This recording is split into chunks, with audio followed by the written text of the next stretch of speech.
Hello, my name is Aaron Kavanagh and I'm the founder and editor-in-chief of Post-Burnout.com. Post-Burnout.com is a culture website dedicated to venerating burnt-out artists the world over. This is our website's podcast where we publish full-length recordings of our interviews, which are sometimes the unedited versions of our site's articles and at other times are exclusives. If you're a returning listener, thank you for coming back, and if this is your first time listening, thank you for checking us out. We hope you enjoy and consider subscribing, giving the episodes a thumbs up if you're on YouTube, or giving it a rating if you're anywhere else. It really helps us out. Thank you. Alright, in this edition of Post-Burnout.com interviews guitarist and vocalist Jamie Grimes and drummer Andrew Bushe of the Dublin D.I.Y band Hubert Selby Jr. infants discuss forming the project, their longevity as musicians, their debut album Bingo, which was released yesterday, being DIY in today's music scene and adapting to the shifting tides, the background of their name, their upcoming show Mike Watt's mssv, and much more. Tonight at the time of upload, Hubert Selby Jr. infants will be performing in Cork with the Australian punk band Chimers. Tomorrow they'll be performing with Chimers and Soft and Crime at Unshot in Dublin, and on June 8th they'll open for mssv at the Grand Social Dublin. Tickets for both of those shows are available in this episode's description. Thank you very much and enjoy.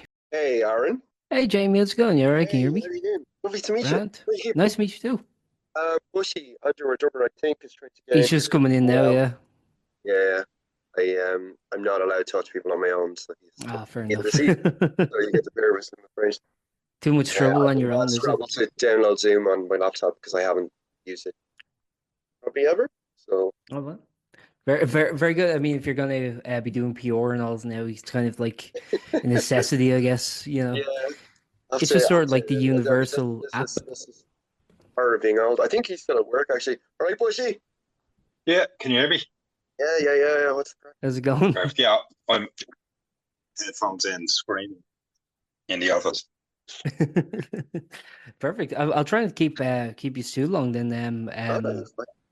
No, I actually have to say, first of all, I love the band name. I wonder is it one that travels? I was looking up actually as part of my research. Do other nations have junior infants? And as far as I can tell, Ireland's the only one. It's a very singular thing. Yeah, we figured that out ourselves recently. Well, I mean, I think we kind of knew that because Kunal, our bass player, is English. Yeah. And we had to explain it to him.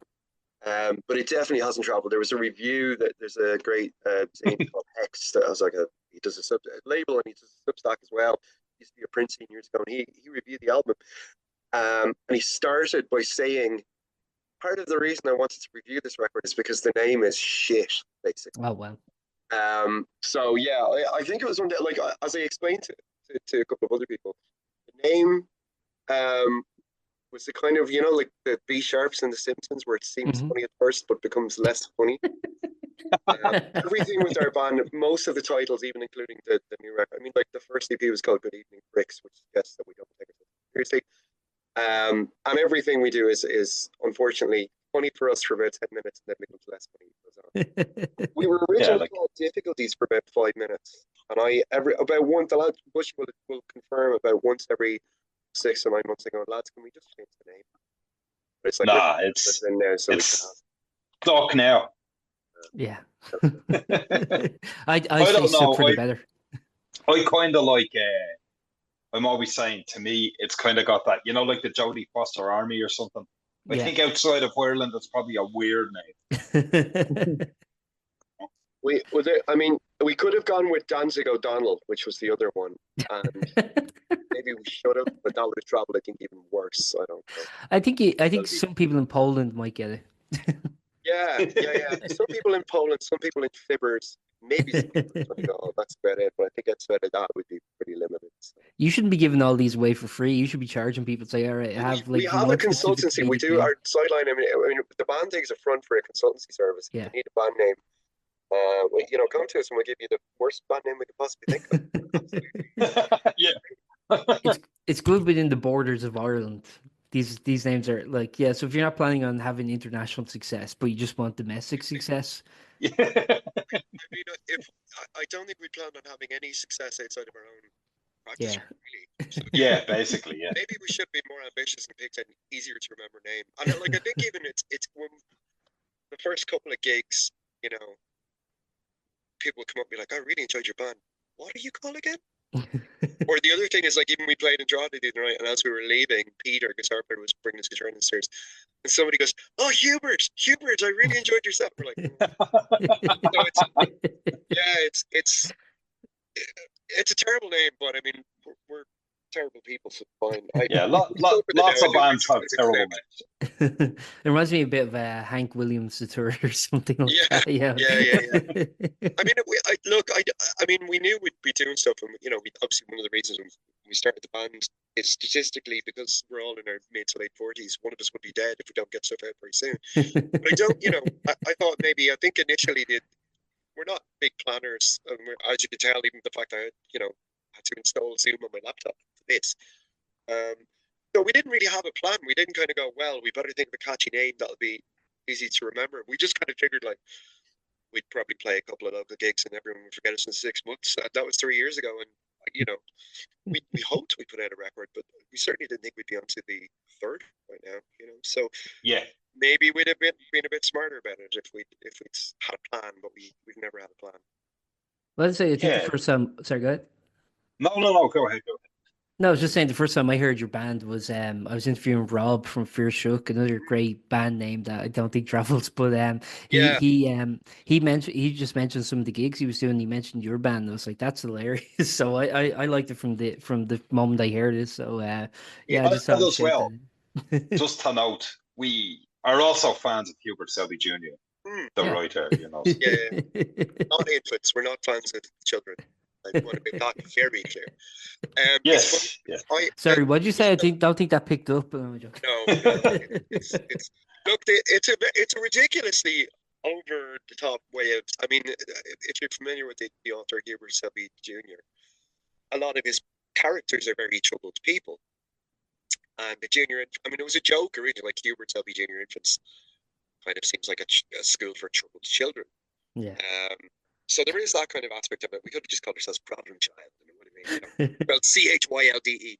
But the last thing on the name is there's a comedian, an Irish comedian, and you'll forgive me, I can't remember the guy's name, but he posted something on his Instagram that a friend of mine sent me, my girlfriend sent me actually, where he posted it. He'd seen a poster for a show we were doing, and his comment was, "This is the best band name I've heard in Ireland since Fuck You Written in Shit." I messaged to go, I was also in a band with members of Fuck You Written in Shit. And he was like, you're fucking kidding. Go, no, seriously, it was. So, It reminds me of a weird thing, but you mentioned the school there. Remind me of what was the one from The Simpsons, the Ayn Rand Institute for Toddlers or something like that. Yeah. I mean, there was, like, I can't even remember. I just said, like, there was a one-word name. I think I just texted everyone, we're calling the band Difficulty, and everyone, okay, because everyone hates having to pick a band name.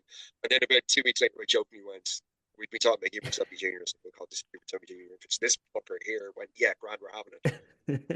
It's a good name. But yeah, I mean, there was a short list of probably equally silly names. And the one I've always wanted to use is a Simpsons reference, which I've actually forgotten, with Digital Puppet Network team, news team, Digital Puppet News team. So maybe I need to start a side project with that. But but I mean, look, the thing is that it gets people talking. Mainly, they're talking, going, "What's that band called again?" So we abbreviate everything to HSJI or QB Infants, so people know.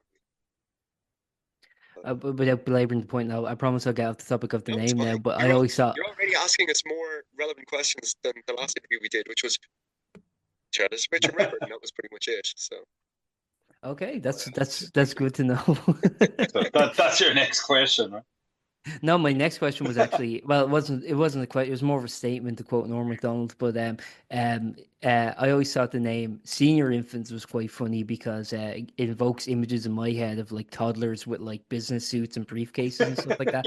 Like, I'm a senior infant. It's just, I don't know, it's just a funny name. Which is funny because that's kind of who the four of us are as people. It's toddlers in business suits. So yeah, but there was a band called Senior Infants already, so they beat us to it without the. Beat to it, yeah.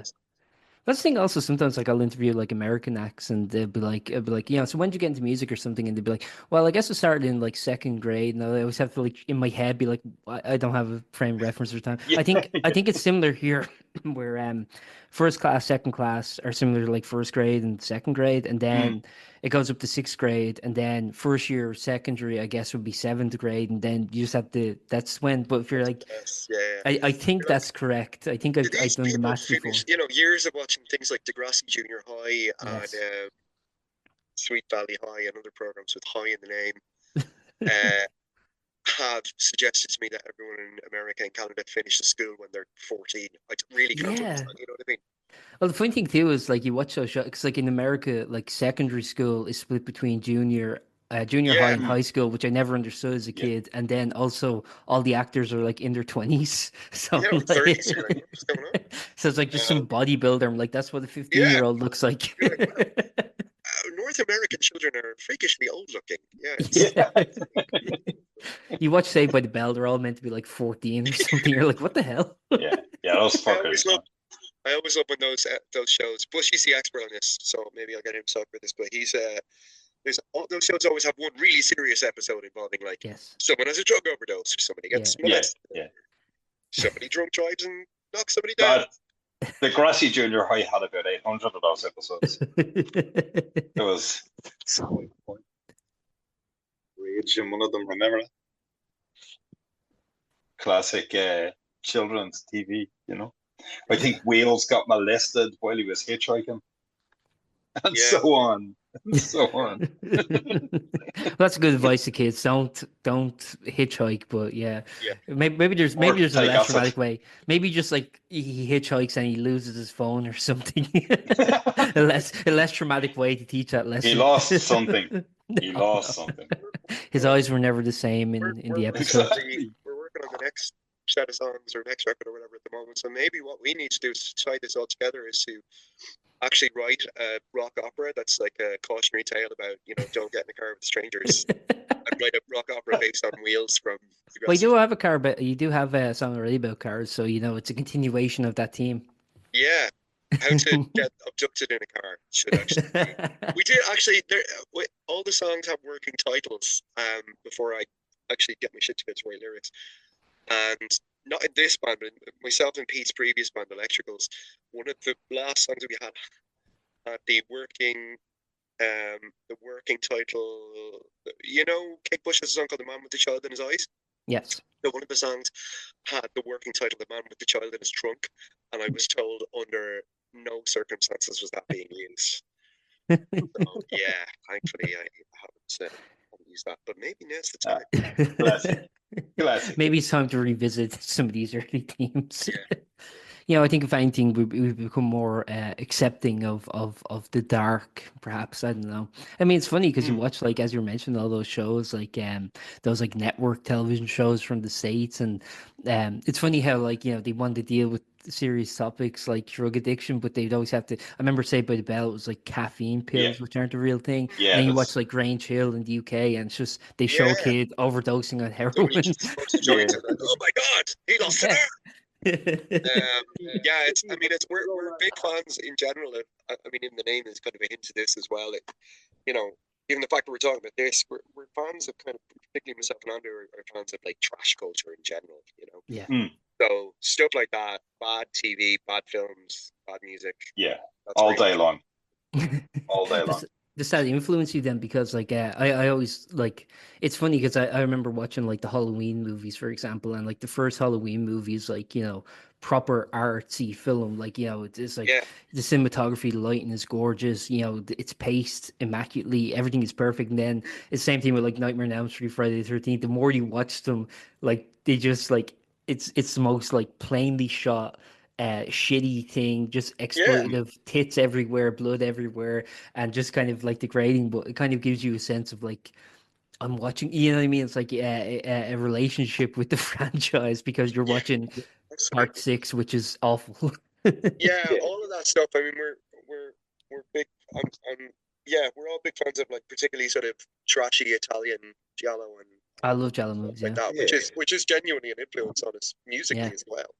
Well, giallo's interesting because it kind of mixes that high art with that kind of trash. It's a beautiful mixture of the two, I think. Yeah, I think personally, I've always just been really interested in like rhymes, just like in fringe culture, it's, you know, because we think even the kind of music we play originally would have started out, you know, a place for deviant people. And I don't mean that in a negative way. I mean, you know, people who weren't kind of your standard person would often end up in punk rock or, you know, underground music or one of these things. So yeah, like the influence of that stuff is huge for me, and Grimes I know particularly, and I think we can probably say for the other two guys as well. Like, and you know, I have a cat called Lucio Fulci, you know, so it's, you know, it's a big deal. There's a song on the LP that it's a song called Il Bambino Spettrale, which is literally translates as Ghost Baby, which is, again, the name. There's a whole long story behind this, but there's a whole running joke behind the name. But musically, that was kind of, the more we were working on it in practice, it became a thing where that the soundtracks of those films actually kind of influenced that music. It's a kind of a slower. It's pretty different to anything else on the record, but it's got a lot of, like, there's a kind of guitar effects on the end that have this kind of like that goblin style floaty synth thing and stuff like that. And we kind of went, well, what if we tried to write a song that's the equivalent of musically of the kind of shitty horror films that we watch, you know? So it does, joking aside, it genuinely does, it is starting to seep into the music in little ways and stuff like that as well. Yeah, and lyrically, is particularly the newer stuff is, yeah, a lot of it is yeah, more character based. The first two EPs were me writing about me, and then you kind of go, "Fuck, am I doing that a bit for?" That's a really interesting thing to do. You know what I mean? So it's some of the stuff on this record, and what we're working on now is definitely a little bit more character based. Even the front cover was supposed to look like we were kind of going for a sort of trashy VHS, like we're all, what we would have seen if you'd seen that on the cover of a fucking video in the shop as a kid. You'd want to read. Be like, what's this creepy clown thing? It's kind of like a nod to Killer Clowns in Outer Space. Although we've told different people different things about the covers. Well, actually, you guys, as you mentioned, other projects have been doing this for a while. So I have to ask, like, in terms, like, kind of pre-internet, before like all this stuff was kind of accessible online. Like, what was your in to not only kind of countercultural music, as you mentioned, kind of punk, but also the influence from like kind of specifically like American punk, like you mentioned JFA earlier. You're wearing a Dag Nasty t-shirt and things like that. Like, so the Washington scene. I don't know if you have preference for like Californian punk versus East Coast punk or whatever, but in terms of that punk and in terms of like movies that perhaps wouldn't have been the easiest to come by, like Italian Giallo, like whatever, like the B horror movies. I think I'm gonna let Andrew, if he knows what I'm about to say, I'm gonna let him explain it. There was the pair of us specifically, me and Bushie, have an exact flashpoint, like the exact same flashpoint moment when we were both about 9 or 10 years of age. But after that, for me, actually, before I got into punk or hardcore, I was really into metal. Which, being 14 in 1991, death metal was taking over the world, and I got into tape trading. A lot of that was horror based, so you'd be buying zines and demos. All of the things would have samples from fucking Hellraiser as intros. Yeah. There'd be trash movie reviews in death metal zines like Anatomia or Corporal Arts or whatever. A lot of people I would trade tapes with. Then I would get copies of like video nasties off them and stuff like that as I got older. And then at the same time, growing up in the 90s, obviously at that point, things like Nirvana were happening. Fake No More were a big thing, and they were very much a way in for me in terms of Mr. Bungle, the patent connection. And they would constantly be wearing shirts of bands like Steel Plow Battle or Duh or whatever. And then even things like 20 Minutes would show stuff like Bad Brains and stuff like that. So yeah, I mean, it was a little bit more accessible in some ways if you knew where to look. Yeah, it's too accessible now. But I think Bushie, do you want to talk about the Sky TV moment? Oh, which the Friday night in 1986. Oh yeah, well, even kind of just before we talk about the Sky TV, kind of the same as Grimes. I came up through metal, and a lot of what I would have listened to would have been the grindcore is what it is now, or like crust music. But at the time, we just thought it was all metal. So I wouldn't have, in my head, as like a 12 or 13-year-old, I would have had no huge differentiation between like creator and electro hippies. Right. And then through listening to stuff like electro hippies and Napalm Death and buying the earache records when I was a kid, there was like older guys who used to buy all that stuff. You know, we wouldn't be able to afford to buy a lot of that. We do this thing where we go to sound cellar and literally count the songs on the back and go, this one has 14 minutes of music, this one has 11. And then you'd buy the one with the most music, you know. And for me with hardcore, I'm kind of a DC hardcore person. Yeah, I think that's fair to say for all of us. Yeah, it's kind of the kind of great clipped fast sound. But for me, what happened was I started getting tapes from these older lads. So you might get like a Benediction album and a Doctor and the Crippens album. And someone eventually gave me a tape with the 2 Minor Threat records on one side of it. And that was kind of it for me after that. It was like, this sounds like people in their room. Funny enough, I think the first sort of punk or hardcore thing that somebody gave me had Minor at home, at like Minor Threat on one side and Flint on the other. Spider. Yeah. Oh, wow. Yeah, I ended up with a cassette that had a lot of Minor Threat on it, and Repeater was new, and Repeater was on the other side, and I fucking hated Repeater, but I'd have to listen through it to get to the I other like side that record, man. No, but now it's like one of my favorite albums ever. But as a kid, I was like, "What is this?" And but I'd have to listen to it because in the days when you had like a Walkman, you'd waste your battery to fast forward it. So you'd turn the tape over and go, "Oh, I've got to listen to Repeater to get back to Minor Threat." And then I fell in love with that album, and it became like, you know, very important to me. Like I don't really like to use the term, but I'm kind of straight edge and all that stuff. So that stuff was very important to me, and it remains very important to me. There's still bands I listen to today, a lot of those old DC bands. We think it was that stuff from the 80s into the 90s was the last time I think punk for me was like a real force in the world, where it was like an entire other subculture. You know, whereas now we think the lines are very blurred between what's underground and what, you know, bands are just waiting to sign a big record deal sort of thing. I think back then it was very, you sat on one side of the fence, you know. And that to me is still very important, you know. Yeah, I think that would, like the Gilman scene, for example, like where, you know, if you signed to a major, you were kicked out of 924 and things like that. How do you guys feel about that? I mean, in terms of like people who sell out, I mean, is that something you care about now? I don't now? give a shit. I'm 48 years of age. I really couldn't give a fuck.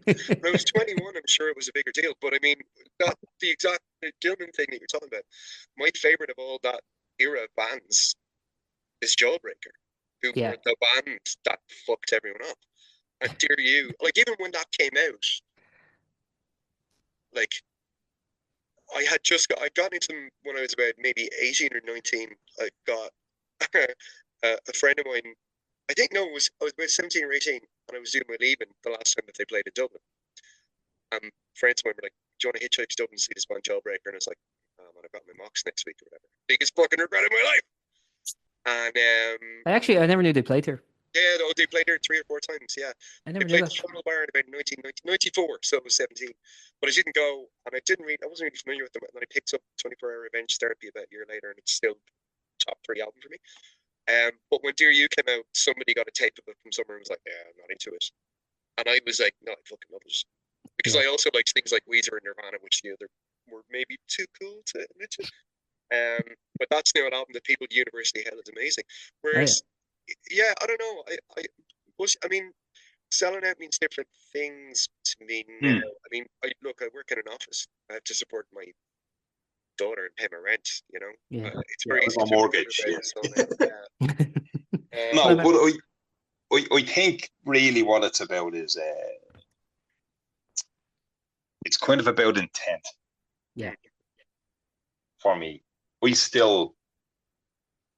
I've no desire to sell a lot of records. I've had opportunities in my life to play with people who do that. I've had opportunities to perhaps be a person who does that stuff, but I've never had. I think if it's something that comes up a lot when we talk about this stuff, I think if in this day and age you form a band thinking you were going to be famous and make a living, it's you're a fucking idiot. Like, it's chaotic to think that way. So I think if you don't have that baggage, you can just make music. I think if you do have that idea, I think you are compromised from the moment you start making music, because your intent is to try to sell it to a degree. Whereas for what we do, for example, we go in a room, we play music, and then we go, here's the songs. And because we're not beholden to anybody, we don't have anyone going, you have to do this then, or because we're not trying to get, like, you know, fucking exposure, the worst phrase in the world.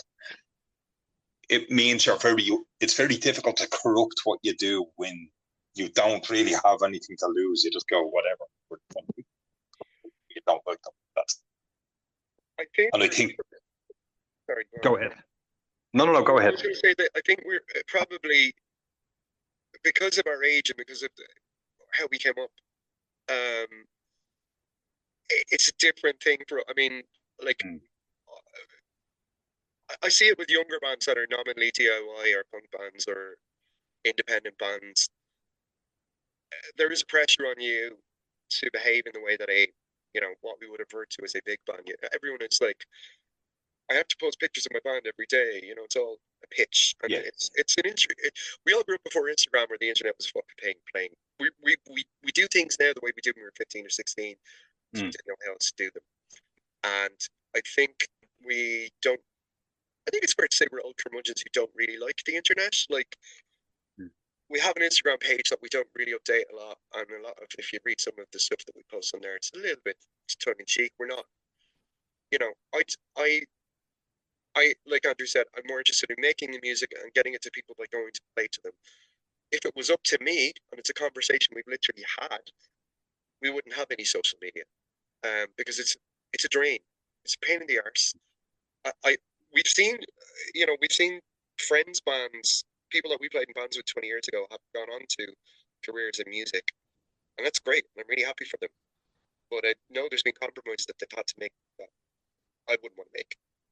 But also, there are bands in our immediate circle, friends of ours, who are operating at the same level as us, who are constantly like, we have to post stuff on Instagram, we have to post on Facebook, we have to do this and that and the other. And if you want to do that, that's fine. I have no interest in that. None of us have any interest in that. None of us have the time. We're busy people. And you know, the fact that we have an internet presence at all is mainly because, you know, if someone's putting on like we played in Mayo a couple of weeks ago, if we didn't have that, it's harder for Connor to put that gig on to get the word out about us, you know. So we use it more like a message board than a daily, like, we must post stuff. It annoys the piss out of me when we get tagged in, like, if we're playing a gig and we get tagged every day in posts with the same thing. It's spam. It's spam. No, I think actually your frustrations are shared by a lot of younger acts, because I talk to people and I think everyone hates the administrative side of being in a band. Like, everyone hates doing the social media and we call it bandmin. Yeah, but I mean, my counter to that would be, well, then why are you fucking doing it? Yeah. Stop. See, I think the problem is with younger bands, right? They don't like that stuff. Like Jamie said, they don't have to do it. Get a bunch of bands together. A scene is basically 10 or 15 bands. Someone recording it, writing stuff, someone making it, putting out the releases. The problem is the internet has changed people's aspirations. So if you're in a band now, for example, if you're like never experienced what me and Jamie did, where there was a whole time before this, you think that you're not making music for a local audience anymore. People make music and they think it has to be for everyone in the world, and they need to get on a Spotify playlist, and all that stuff is just it's like the enemy of making good music. And of creativity, because people are spending more time on the bandmin part of it than they are on. Exactly. So many bands are like, we've got 3 songs. Here's a video. It's rehearsing. Yeah. 3 Yeah. seconds. We got like, the song shit. That's, you know what I mean? Yeah. What makes you put any effort into the music? So I think what makes underground stuff, or punk, or whatever you want to call it, DIY stuff, better for me than mainstream stuff is the sense of community. But if you're always going to be in competition, wanting to be the bigger band or wanting to be the band who gets the piece in hot press or whatever, then the community doesn't exist. You're just like tiny little major label bands just trying to, you know what I mean? You have to forget Absolutely. about that and just work with your peers to try and make good art that'll last, you know? But I understand that. I mean, if you're, you know, if I were in my 20s now and we were doing a band, I'd probably feel like, Jesus, I better, you know, people are, if that's how the generation you've it's been how it raised in, is now. you know, that's you're used to, it's normal to you. It's maybe not normal to us because we're older. So I get it, but I don't get it. I don't begrudge anyone doing it, and if that's what you want to do, but if to hear like younger bands going, oh, well, I don't want to have to do it, going, well, just don't do it. Don't do it. Well, it is. You know, I've talked about this before. Like, you know, in a way, it seems like the kind of DIY punk thing that started in the '80s, probably in the '80s, started I guess in the '70s. But the DIY network that sprung up, you know, throughout Europe, throughout the United States and Canada and all these places. You know, it was just like that organic thing of like, you know, I think there was a book out. I think Flipside fanzine published it. I could be wrong on that, but there was an annual kind of book that would come out every year saying book your own damn show. Maximum Yeah, rock and book roll. your own damn life. Yeah, maximum rock and roll. Sorry, yeah. That's Tim Ego's fanzine, if I'm getting that correct. He was he was a great character. People should look up on Timmy Ego's. He's very very divisive, I guess I would say. Some people seem to have some people have huge reverence for him, some people not so much, but I don't know. I like his we would have principles. definitely grown up reading like Maximum Rock and Roll. I mean, I can tell you the first time I got a copy of Maximum Rock and Roll, I can tell you what record. I mean, it was like a fucking, oh my god, look at all these ads for things. And I remember like sending off for records the first time I got an issue. I can remember there was a band called Boba Fett Youth. I bought their LP and I bought it, and this was a pretty good fucking first one. If you're a nerd like me, I got a bunch of 7 inches from Bovine Records. It was like I Hate God, 13 and Grief. I was really into like power violence and grindcore and stuff like that, so I got a bunch of stuff off them. But yeah, it was such an interesting. I mean, the other thing that I'm conscious of, I mean, I sit here going, oh, well, kids today and all that, but like, it was a very different type for us, and we were quite naive. I mean, we've said that Discord Records and Fugazi and all that, and things like Maximum Rock and Roll, Heart Attack, Ebullition Records, all that stuff. And I know we're not a band that sound like we're from that era. It's punk to us is more our hardcore. We refer to ourselves as a DIY band rather than a punk band because that term is meaningless. Yeah, it's like an ethos. Yeah, but the ethos is kind of what stuck with us. But yeah, I mean, we were operating on the basis of looking at Discord or looking at things like Book Your Own Fucking Life or what was happening with England with the 1 in 12 club and things like Armed with Anger and stuff like that, going, oh, well, we can do that here. But if you realize you get older, you can do that to a certain extent, and people are still doing it. There's always a DIY and an independent music scene, and it wasn't just limited to punk. There were other things as well that operate in the same way.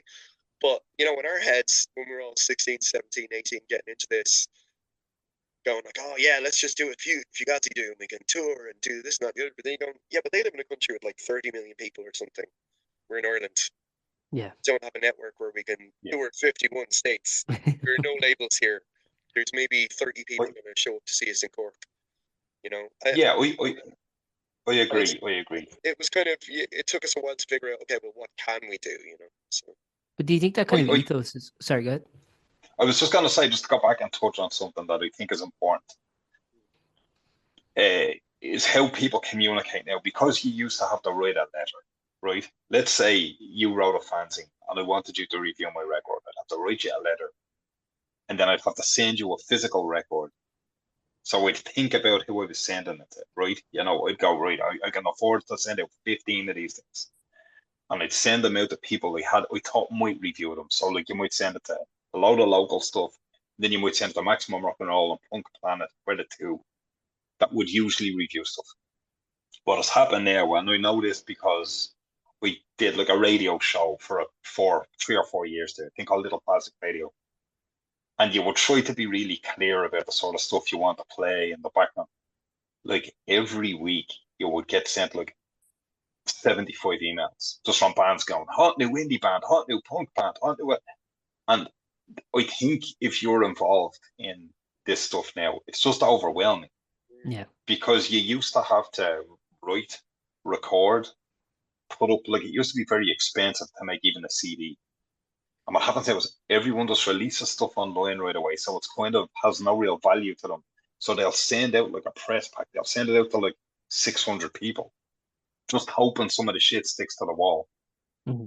And we think that it can make it a bit overwhelming. Maybe if you were a young band now, like we're lucky in that, like we do a band, people go, "Oh, that's that bloke who was in that other band," or "We know Bushie," or "We know Grimes."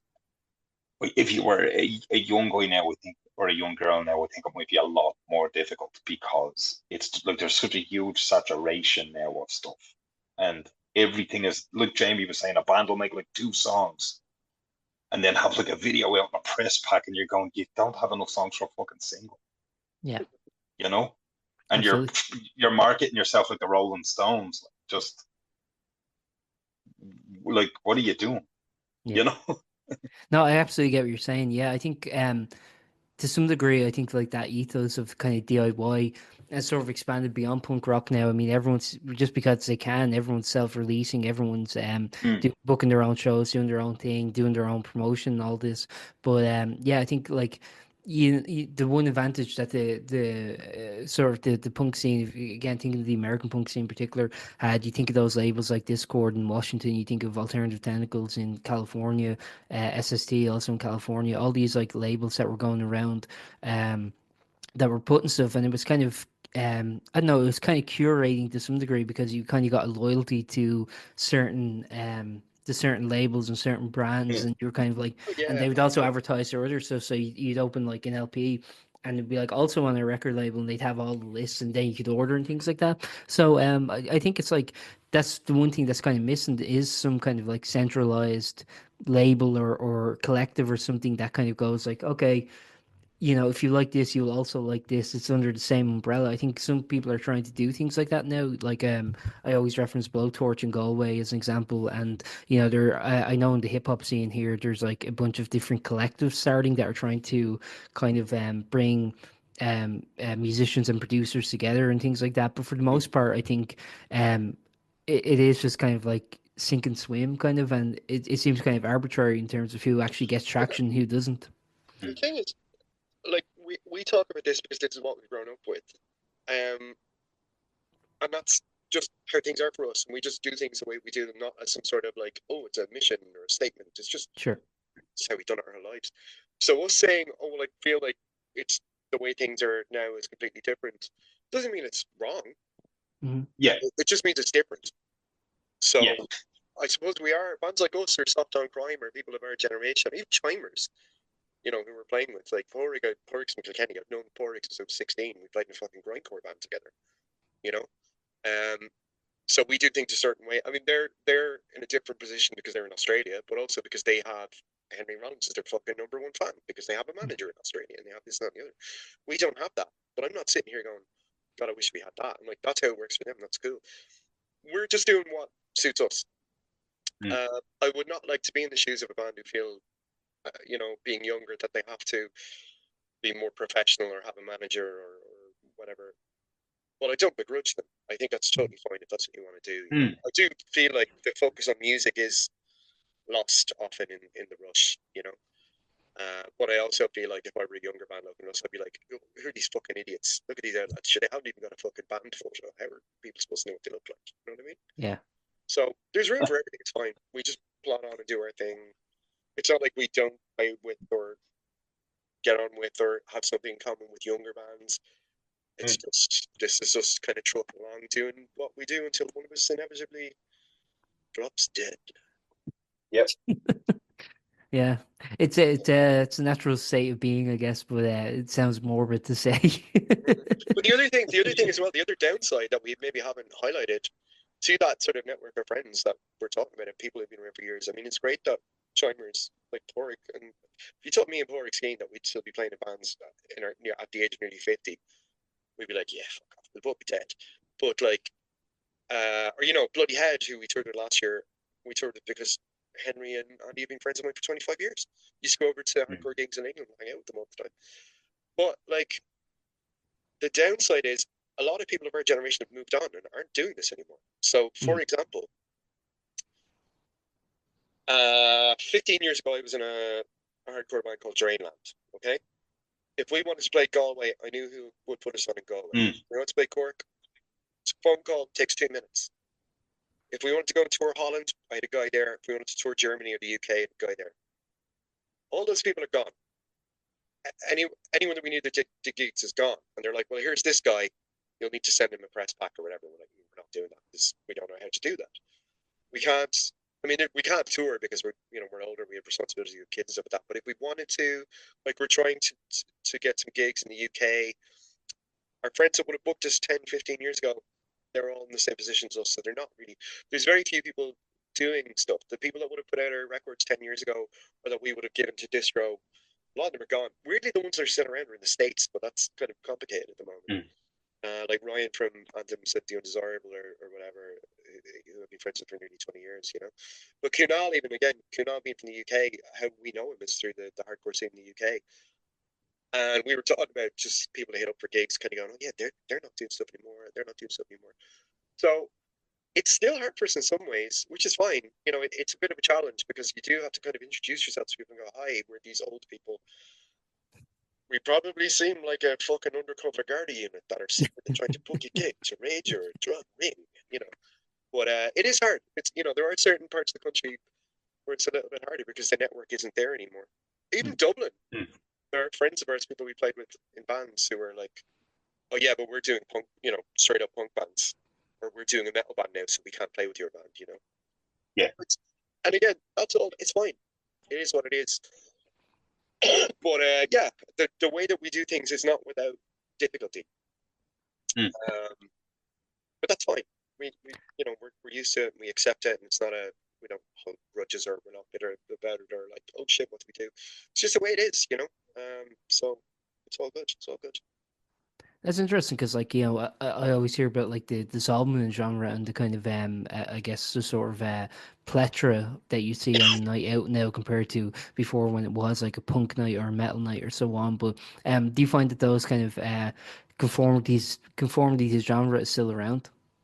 Well, I would have been a big fucking gatekeeper myself, right? So I understand it completely. When I was in Drainland, we wanted to play with heavier, noisier, weirder bands. There weren't a whole lot of them, so we 3 or 4 bands that we felt a kinship with. We played with them. We didn't want to play with the shit ska punk band because we fucking hated that shit, right? We were all in our 20s and 30s. When I was in a death metal band, when I was in Birkelak, we just played with other death metal bands because that's what death metal bands do. Now that we're in a band that, I mean, it's we're conscious of the fact as well. Let's not mince words here. That even though we are from a punk and hardcore and underground music background, and if I like, I was at a gig and I live in Inchicore, so I was at a gig in McDowell. I want to see this band Color View the other night because I'd heard a couple of tunes. I was like, oh, that's okay. And a friend of mine who's of my vintage was like, I'm gonna go. He's really involved in like moshy kind of hardcore. She's like, Brian's come down. So I was like, yeah, cool. So there was them and 3 other bit of indie bands all in their late teens, early 20s. I just kind of popped down, and it was pretty mixed, you know what I mean?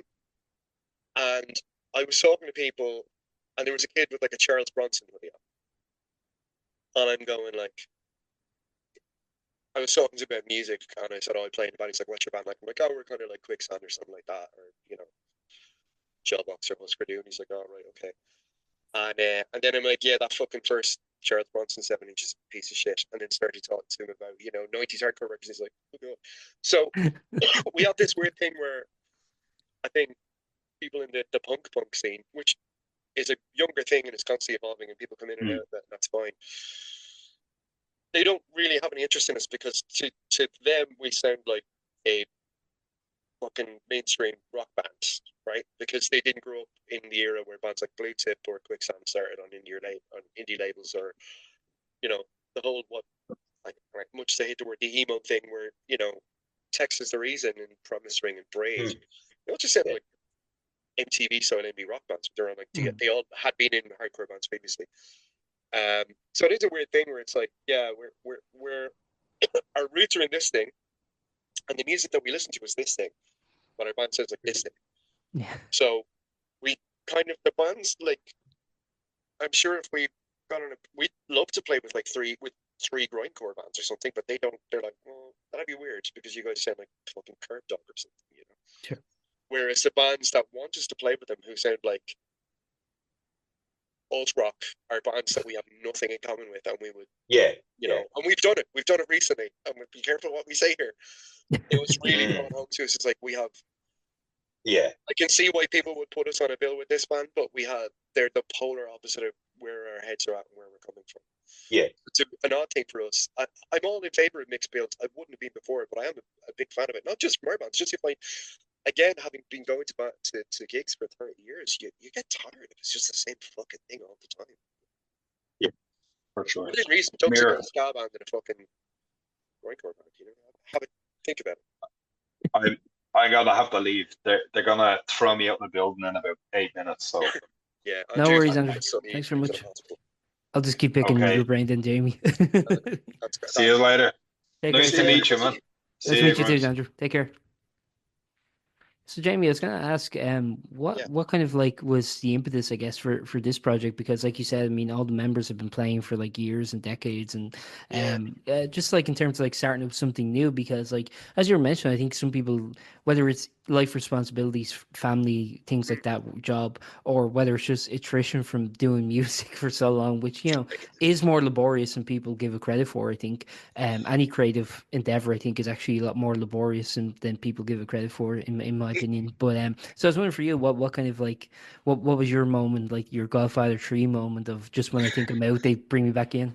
Well, I think, to be completely honest, Aaron, the main reason our band exists is because the four of us have been friends for 30 years. Yeah. And it might be a last man standing thing where it's like, yeah, it's the four of us then.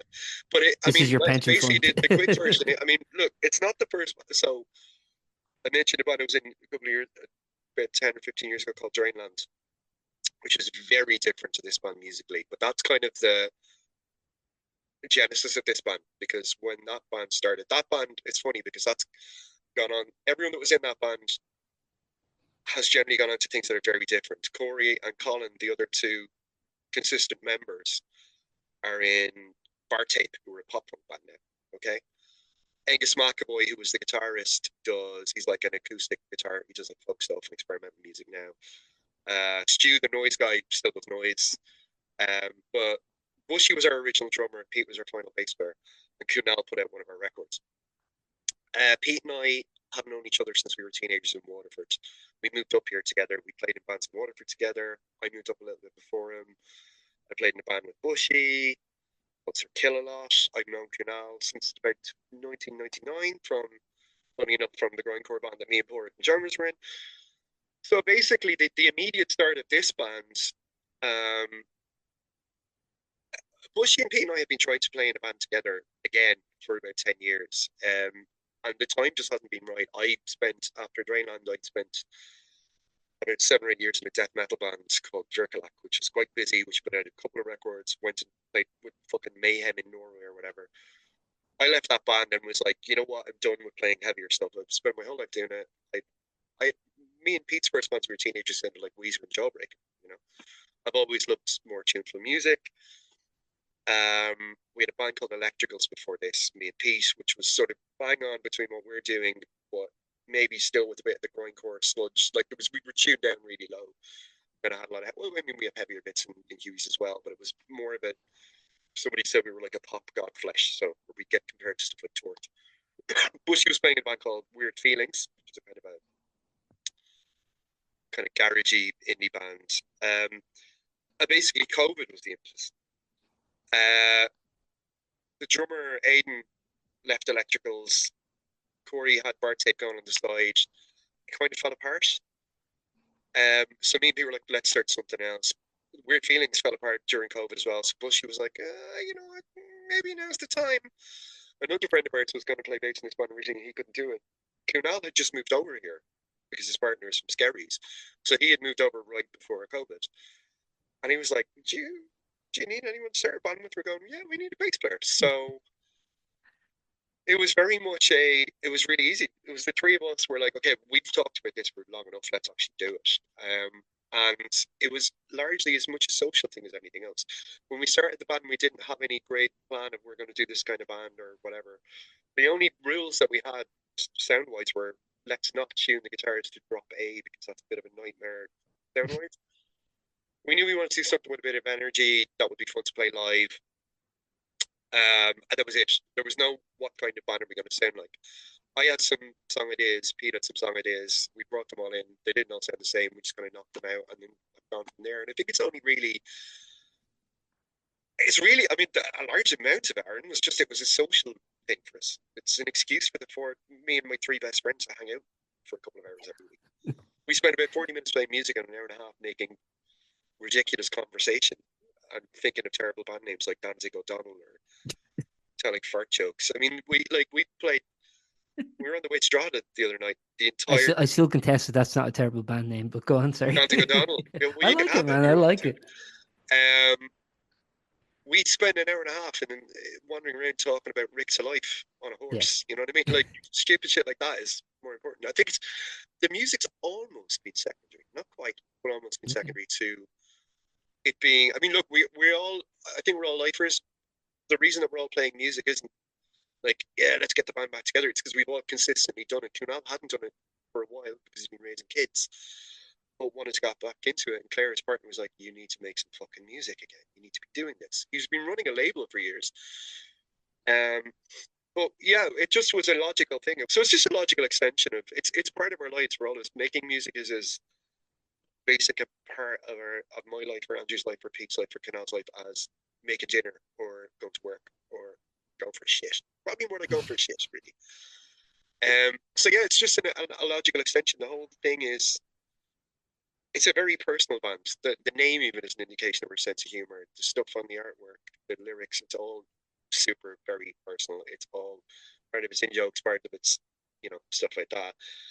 I think it's kind of coalesced more with this record. But I think the new one that we're working on is probably the clearer. It's like, okay, we actually we have a consistent thing. So maybe because we didn't really, I think you can tell there's 2 EPs prior to this LP. When we recorded 2 of the songs, they've stayed in the set. And a lot of the first EP is a lot more straight up, closer to like a straight up punk record than anything else we've done. But I think you can still tell it's the same band. It's gotten a little bit heavier, a little bit leans more on the kind of noise rock or more hardcore in the thing. Not hardcore is in the quicksand and helmet end of hardcore rather than DS13 or something. But it really is just, it has been an impetus to, this is how we express ourselves. This is a thing that is an intrinsic part of our lives that we would all miss dearly. And the added bonus is the 4 of us get to hang out all the time. And we've all known each other and have been close, we're close friends, we're not just, I know your man from gigs. So it's mad that it took this long for the 4 of us to be in a band together. And once we did get in a room and start playing music, it was, it was completely obvious. We finish each other's ideas. It works perfectly. And you're like, why didn't we do this 25 years ago? It's like, oh, because we were all playing in death metal bands, or Bushie was playing in a Stell. So it's a very natural thing, and it's illogical. The running joke that we have is it's the last band any of us will be in, but I don't know if that's a joke. I think we're all like of the opinion that if one of us goes, it's not the same band, and we'll probably go off and do other things. So. I think that that instinct to always want to create is sort of instilled in people. It's weird because I think it just expresses itself at different times, if that makes sense. So and in different ways as well. I think once you have that appetite, it just doesn't really ever go.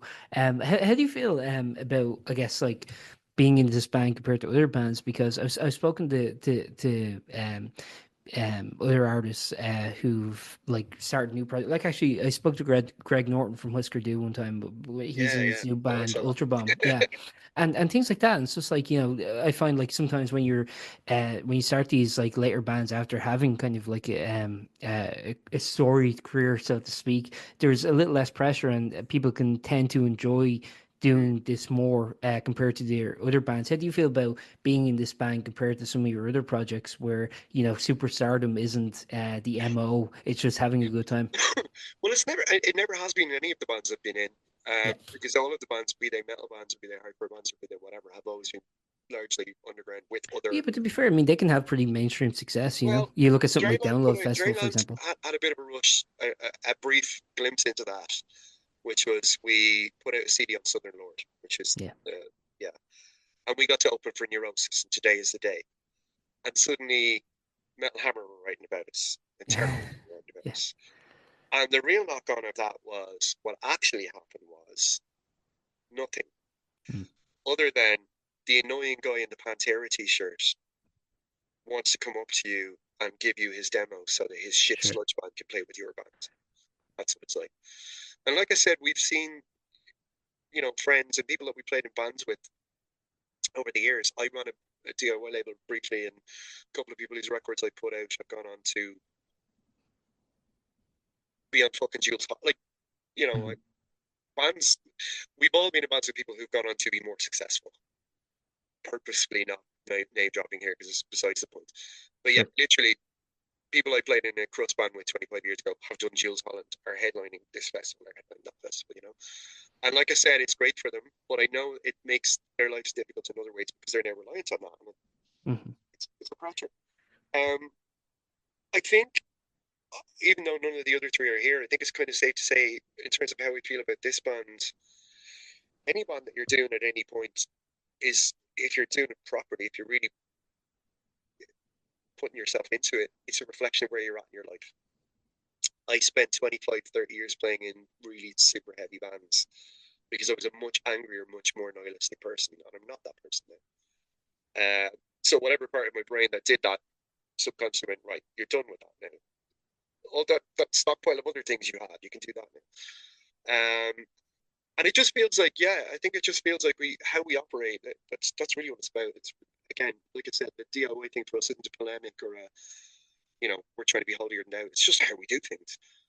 And one of the luxuries of being a band who don't have any pressure on us is that we could do things in a way that just revolves around our lives. We sat down at the start of this year, for example, and decided, okay, we can't play gigs this month, this month, and this month. So if people ask us, we just have to say no. And that immediately takes the pressure off. Things like that. Also makes it more, I don't know, when you do gigs, it makes it more kind of like urgent. It's like, you gotta do this because you might be around for 3 months, Yeah. We go in and we rehearse most weeks. That's a constant when we write. It's hard to get out of town if you have two young children or, stuff like that. So we're careful about, we learned the hard way. We got up for a load of gigs last June. Canal's kids are on school holidays. He can't just give up to his family. My daughter's 21 now, but I remember that from other bands. So we just do it in a way that's easy for everyone.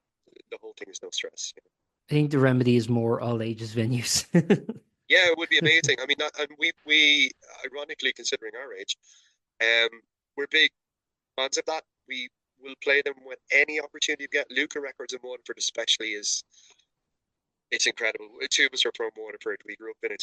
Like, nobody played there. The local cover band played there. You'd be lucky if some bigger band played there once every 2 or 3 years. But we grew up and we couldn't go and see bands. So when I was 19, I started booking punk gigs. At a pub on the Quay, we're luckily keen to turn a blind eye to the fact that we're 16-year-old kids. But Luca have set up a situation where kids can go in and it's fine and no one's going to hassle them. Yeah. When we played in Mayo, it's the NCAF. It's the same thing. It's a community-based thing. Things like that are amazing and we need more of them. And people are like, oh yeah, but it's Mayo. And you're going, so what? Is your band only going to play big venues? Yeah. I think that's an immediate sign to me that I don't want anything to do with. Yeah, I was just gonna say, I think that's like starting to grow a bit. I think like every little pocket in Ireland is starting to get some kind of semblance of a decent music scene. Where if you like within, I would say, a 20 to 30 kilometer radius, like there's probably something going on. I think that's beautiful. I think it's nice that Ireland, even a small nation as we are, people are touring it. You know what I mean? Because even like even small nations like smaller than us, like the Netherlands, for example, always had good scenes in each city. So it's nice to see that here in like towns and villages, especially somewhere like Waterford, which I think is like like your fourth biggest city or something like that. So it's mad, and it's also like a university town now. So yeah, exactly. But I mean, it's still quite small. It's never been supportive of noisier music. Fair enough. When I was quite young, actually, funny enough, the first gig I saw, and when I say that, I saw like a song and a half, was when I was 15. I sneaked into the Mansion in Waterford to see Therapy. Oh, cool. Yeah. Because my friend had told me they were a thrash metal band. They'd only put the 7-inch out at that point. So I didn't understand the gig start at 10 o'clock at night. So I saw one song and then, I told my mother I was going to cinema or something. But that was it. But I mean, you didn't really get a lot of gigs there. Yeah. And because of that, I think that's a key thing for us as well. For me and Pete, one of the things that we discussed, and Bushie actually being the Dubliner, was very on board with this was, and again, it's probably from years of playing the same cities over and over again. It's like, well, let's go to the places that people don't play and don't maybe see bands like us. And if nobody shows up or people throw bottles at us, that's fine. It's an adventure. And those gigs are always more fun. People forget that if you go to play to 30 teenage kids in a record shop in Waterford, they're not seeing, well, they are now because Luke has so many gigs on, but they're not seeing 7 touring bands. Yeah. So they're going to enjoy it more. It's the same if you go and play to, somebody in Tullamore. If 5 people show up and start a mosh pit, that's amazing. That's 5 people who couldn't have done that last week. And don't get me wrong, it's not like we won't. I mean, we're opening for what again in Grand Social. It's not like we won't play those gigs that we had asked. Love to. We don't seek them out. We're not like we'll only play small gigs, but it suits us to play small gigs, and we'll, anytime I see. So that is actually one of the benefits of younger bands and Instagram and how things work now is finding out that there's venues in places like Sligo or Longford because bands. Yes, that's the thing. I noticed that when people put the tour posters up. Yeah. How do we play there? What happens if we play there? Yeah, even sometimes I'll see an Instagram story from like a band, like a live recording from the place somewhere. Like, that's an interesting venue. Where is that? I always hate when they don't like tag the venue because I'm always like, I wonder where that is. I've been playing in gigging bands since I was 16, 17, right? Yeah. I played in fucking Oslo in Norway. Have I played in Tralee? No, because I don't know how to. I don't know. You know what I mean? So I'm like, how do we get to play in Tralee? So see if you could open for the Rose of Tralee Festival, you'd be the opening act. It would be amazing. I think, that would be the perfect gig is us playing the Rose of Tralee for sure. Get interviewed by Bushe at the end. We'll just do a set of like Swans covers, just the first Swans record, or a noise set or something like that. He's like, and what was that song about the cop? That was good. Yeah. We're now going to play all of Hawkwind's first album. It's and again, that's the social thing. It's kind of a sense of adventure. If we're going to just do this, my friend of mine once said in an interview years ago, his band was he was like, when I was a kid, my dad used to go and play darts at the weekend, and my band is what I do instead of play darts, and it's kind of like that for us as well. It doesn't mean we don't take it seriously. We don't work super hard and all. It was like, you guys don't want to put on grindcore bands, fuck you, because I was super grindcore fucking gatekeeper man at that point, and I'm like, I don't want your shitty Elite 6 indie band to play. Why can't we put on Phobia? Well, what venues were even booking grindcore back then? Oh, but nobody heard. Like, that's the thing. That whole, I mean, there's a whole book in that about, like, being in a band that was like that 25 years ago. Yeah. Like, when I saw the Botch reunion a couple of years ago, people were like, oh my God, can't wait to see Botch thing on. I can literally count on one hand the amount of people that had a copy of that fucking record when it came out.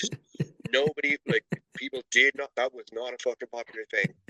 People did not give a fuck about Botch or Head Records or even you see bands like His Hero Is Gone talked about by younger kids or so it's like, oh my God. But I do think there is kind of a beauty to people discovering the stuff after the fact in a way. Like I don't know, stuff before. So I think everyone has experienced that. Like Slint, you were mentioning earlier. Like I remember like hearing Spiderland for the first time and looking back and being like, no one fucking bought this at the time. That's so tragic. It's like the best fucking album ever made. What's cracking the four of us up at the moment is because things, reunions happen in stages. Yeah. So the current wave of things that's happening is the Screamo revival. So yes, I was going to ask. So before you talk Page 99, there were bands whose records 7 of us would have been playing from Ammunition, interesting Distro, because like whatever. The music that you're kind of like looking at, like in terms of like I guess for lack of a better term, the post-hardcore kind of music that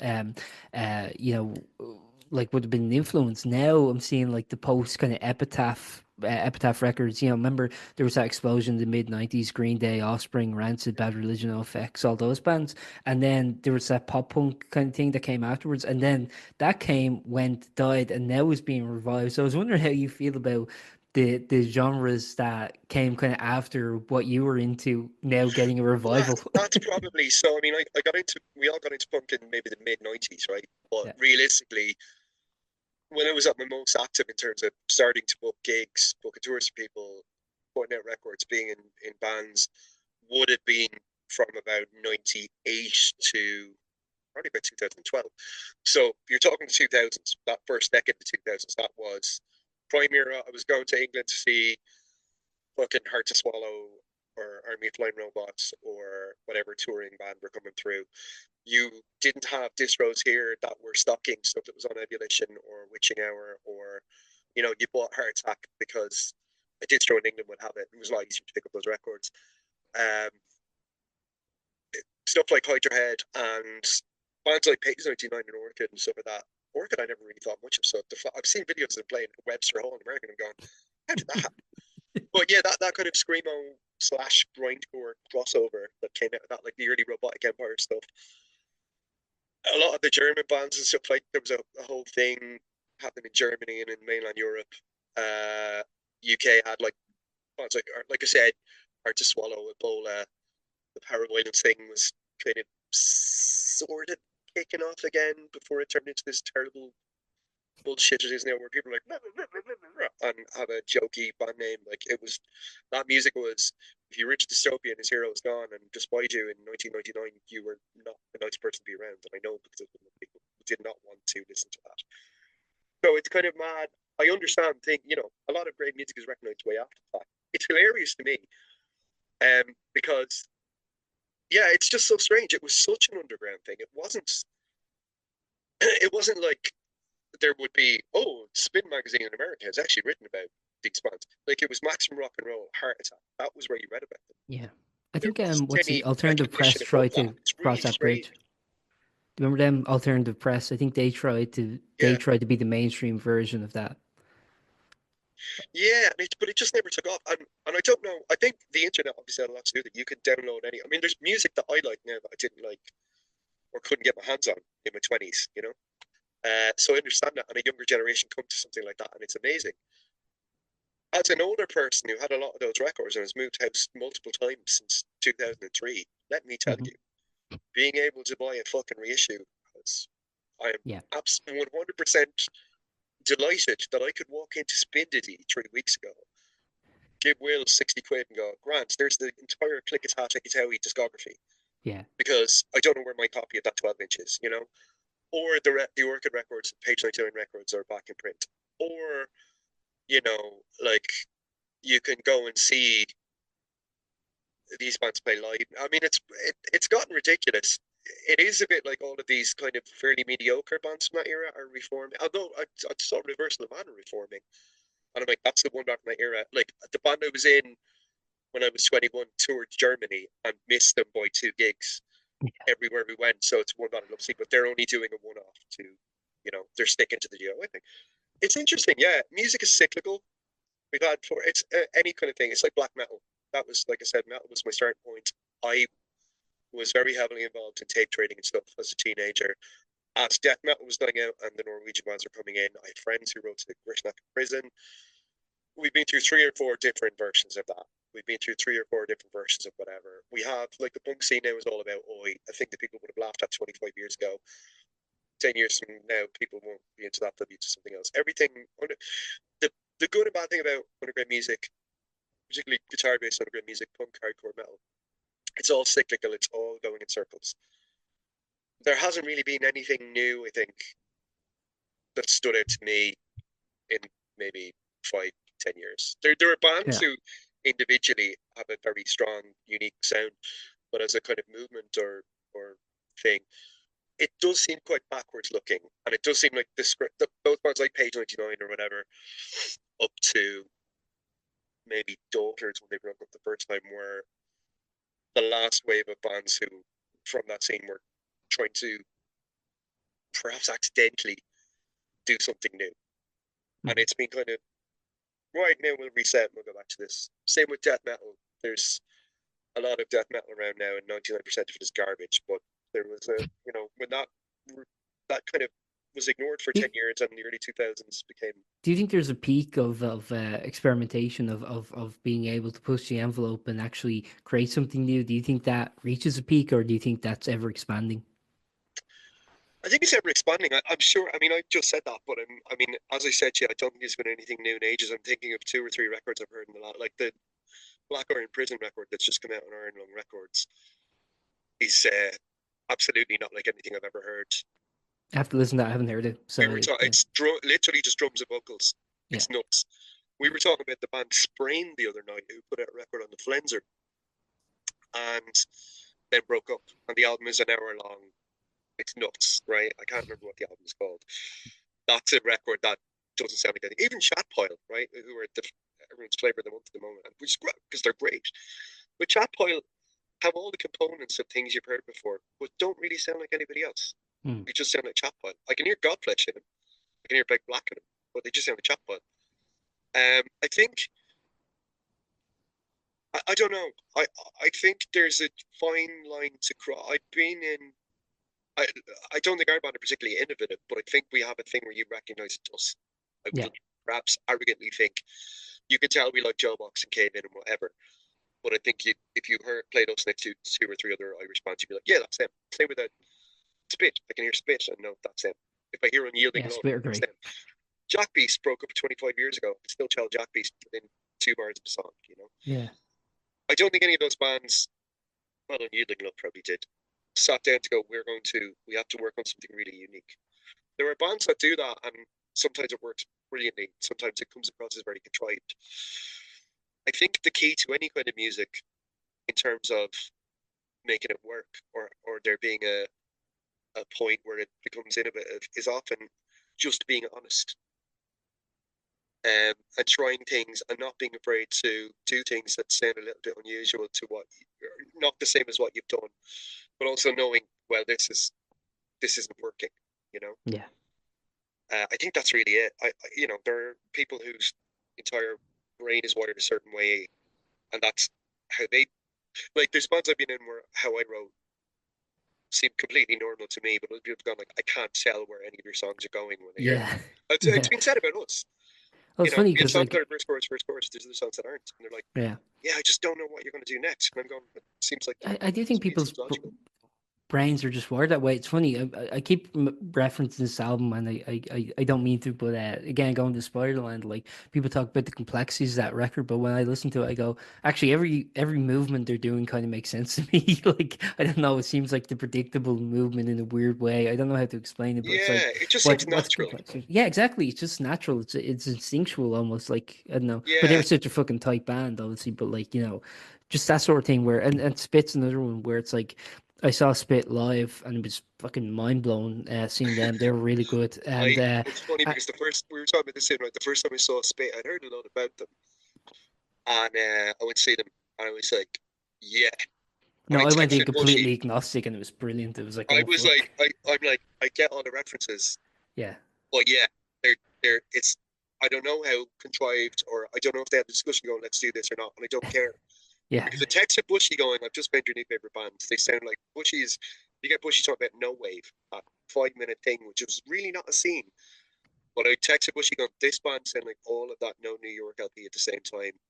They're going to be your favorite band. And then you're going like, they probably, I don't think they thought about that. They just did a thing, you know.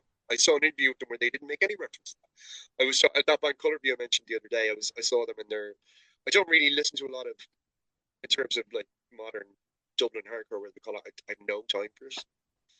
But I saw them. I really enjoyed them. They remind me of bands I saw in the '90s. They remind me of stuff like that kind of things like the Ghetto Kids or Braid or Knapsack.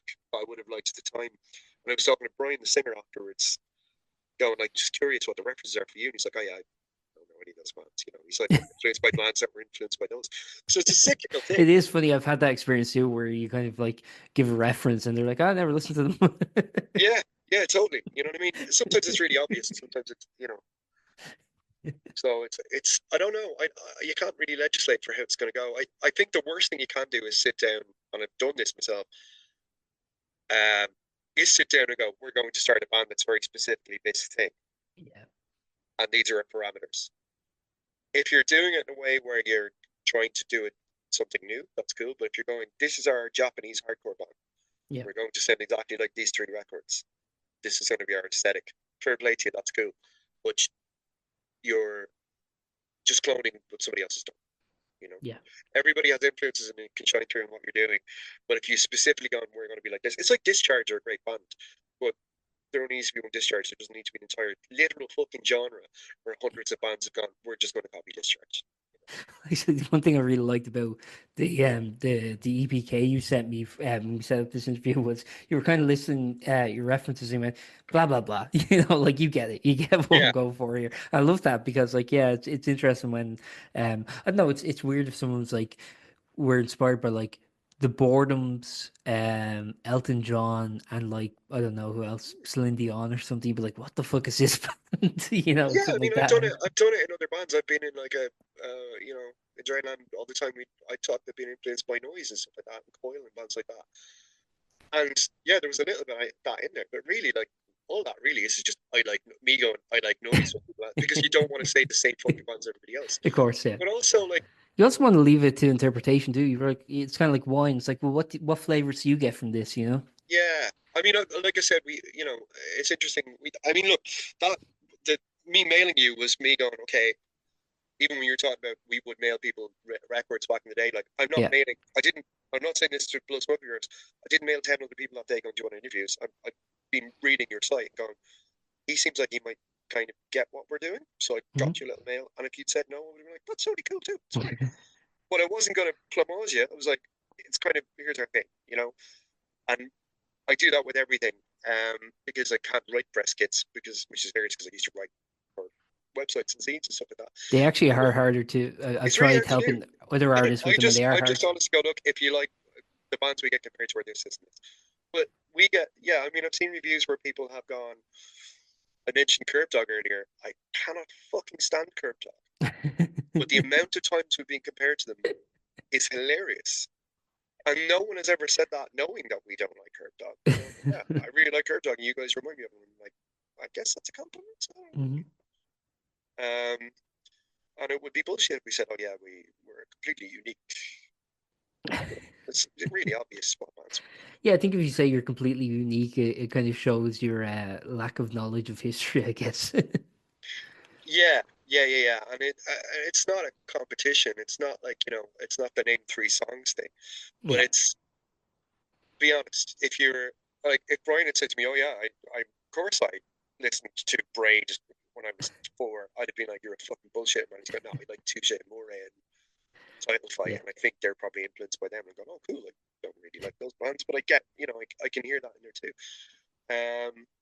So all you can do is be honest at the end of the day. And that honesty is at the core of everything we do, which makes it sound like monks or something. It's not, it's just like we've all been around it, we've all had I mean, Bushie, I just heard about Estelle and some of the stuff from there, and I definitely had, things where I've seen the rock and roll side of things or the business side of things more accurately, and I'd rather be shot in the face than fucking do Yeah. it. Yeah, also it's like it's so hollow, that kind of world too, because it's like people just are interested in you when you're the hot shit or when they think there's potential, but if nothing eventuates, they just drop you. I think it's so inorganic, it's so hollow, and I think it's actually really bad for new artists too, because it's like I think such a thing could really dishearten someone if but it's the same thing. It's like major label systems. Major labels would always like gas every artist up when they thought there was potential. Then, if their record didn't sell, it was like they were dropped. So it's just I don't know. It just seems Yeah, like a perpetuation of that. if you look at again, it goes back to the thing of bands from our era and bands that we grew up with who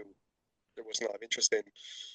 Uh, Look at how many of those are being reissued, like Dear You, like Pony Express record by Shudder to Think, right? Which is Shudder to Think, one of my favorite bands of all time. And they put out a record on a label, on a major label, still put that to the same one album on a major label, dropped immediately. Hmm. All of these bands that were super important to us went to major labels, got dropped straight away, and then the things get reissued years later. Hum got dropped straight away. Failure got dropped straight away. Any punk or hardcore band that we liked that ended up going remotely near a major label got dropped.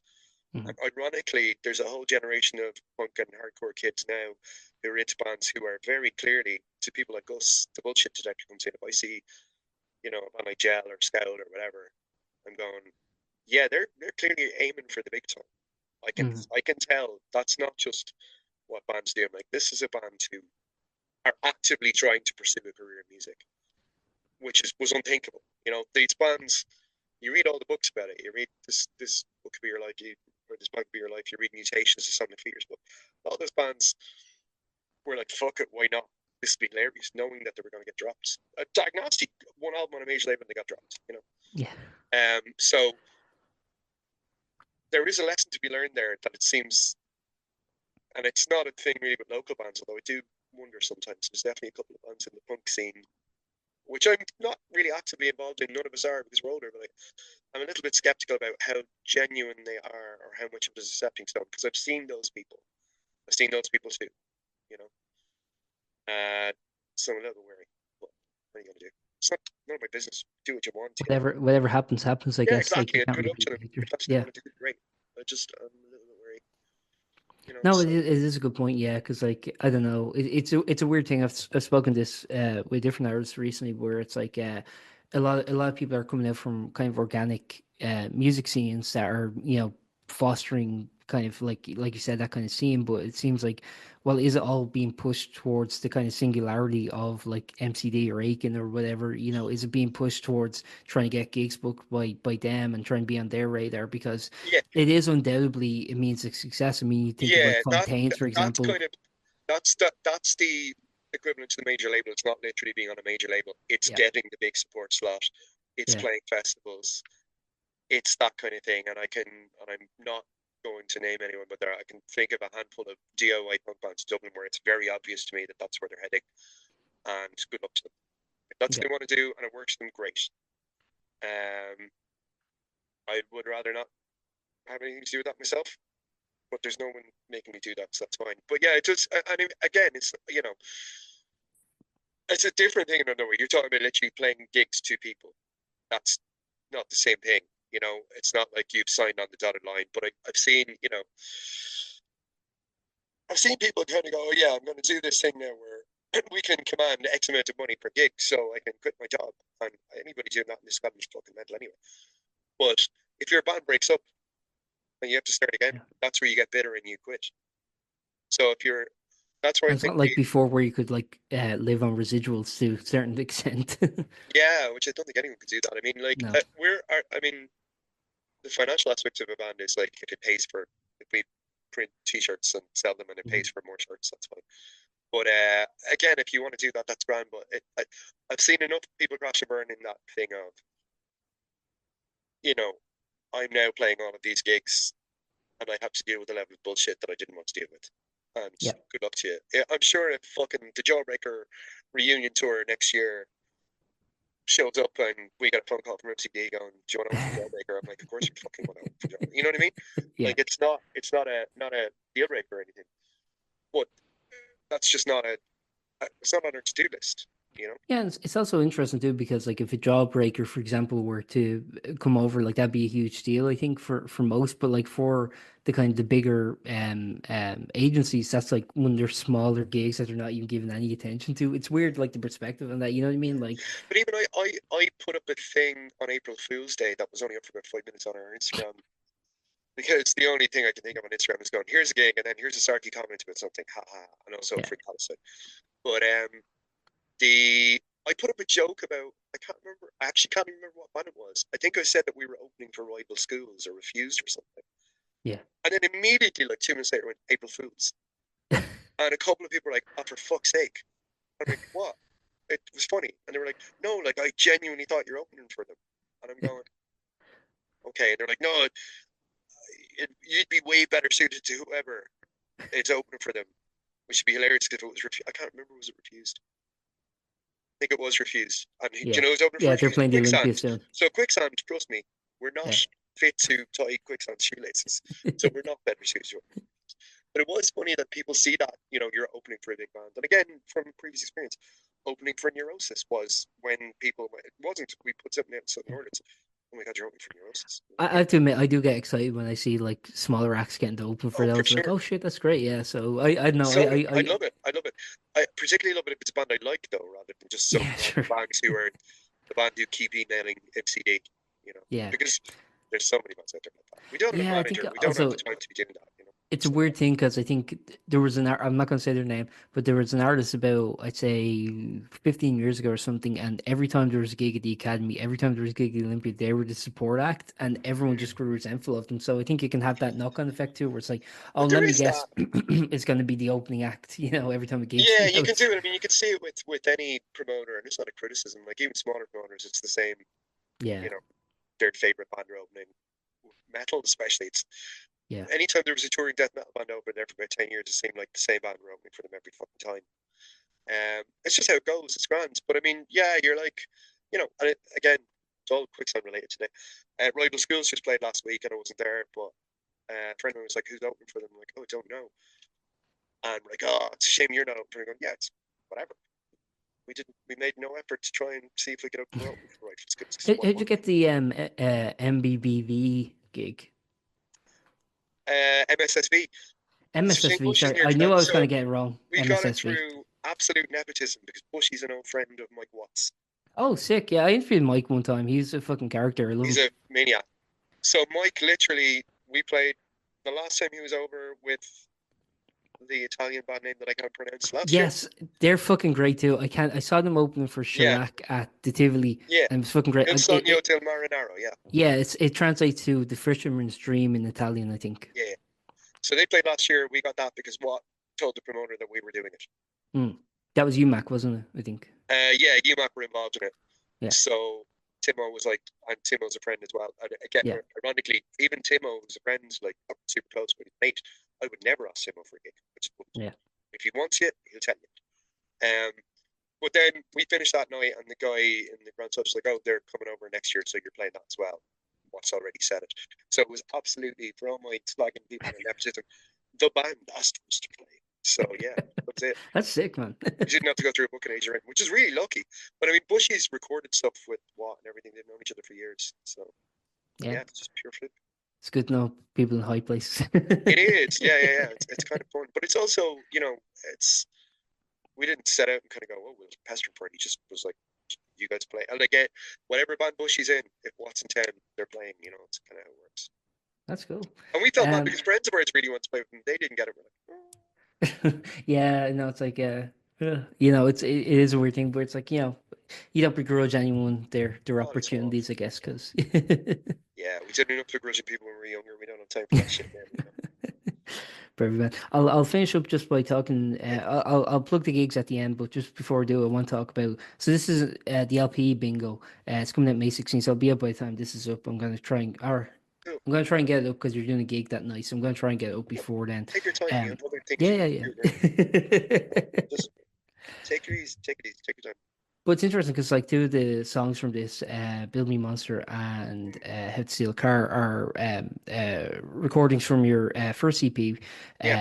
So I was wondering, like, just in general, I mean, in terms of like making this record, in terms of I guess like choosing what songs to put on it and things. Because so do you have like a bunch of songs that are kind of like backlogged, or how does it work? Yeah, kind of. So yeah, this is probably going to be a longer answer than you want, so I'll try and make it. Go as long as you want, man. I don't mind. We're constantly writing. Like I said, the album hasn't come out yet, and we have made reference to the fact. I mean, we don't sit down. We're going to write an album, but we are a couple of songs into the next thing. So when we were doing those shows at Bloody Head in April of last year, we had just put out the previous 12-inch, which was just the Crow one, which was like 4 songs, and at those gigs, we were already playing most of this record. Yeah. And once we finished the Chimers show, I would imagine we'll probably be playing at least 1, if not 3 new songs that will be on the next thing when we play with Watt. You're doing the Husker Du method where they would always play record ahead. Constantly writing ideas. So a lot of us going, as Bush kind of alluded to earlier on, we didn't sit down and go, right, we're going to write an album.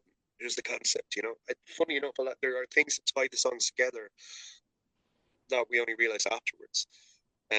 But so with this record, we had started, there was Notions, the first song on it, the opening track, existed in some form when we were recording the previous EP. I don't think I had the same, I definitely didn't have the same lyrics. We were playing it live, but we weren't ready to record at the time. And we were we kind of had recorded. We're straight into writing new songs.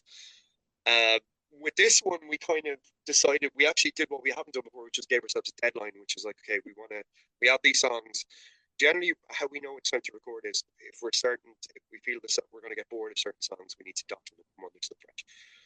So the record is essentially kind of chronological in terms of it starts where the last one ended, but then ends where we started, because it has those two other songs on it. The reason that we re-recorded them was essentially because, as I said earlier on, they stayed in the set. And they were like, Build Me a Monster was the first song we wrote, and I think How to Steal a Car was the second.